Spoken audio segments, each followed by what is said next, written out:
I vidi, ako ljudsko biće jedino traži svjetovnu, to je ono što on naziva svijet, a to je tijelo, svijet i oholost.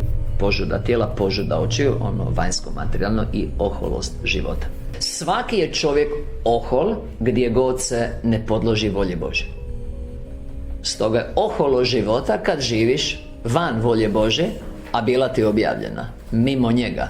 I ono što sam vam također htio reći na ovom seminaru, tako je Lucifer pao. Zbog osjećaja uzdignuća koje je prisutno prilikom seksualnog odnosa, koji nam je osjećaj uzdignuća dan u božansku svrhu.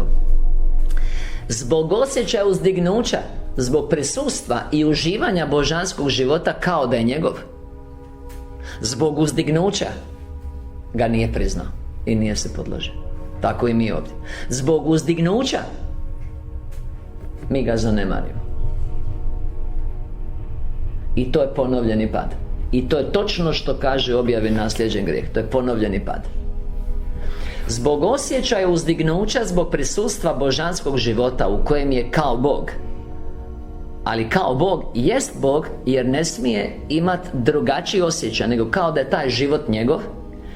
On nije priznao izvor života, nego ga je prisvojio, što znači činio je što se njemu činilo. Isto tako i ovdje, zbog osjećaja uzdignuća prilikom seksualnog odnosa, mi ne činimo što on želi, nego nas to obmane i činimo što mi želimo jer nam je ugodno. I to je djelovanje sotone.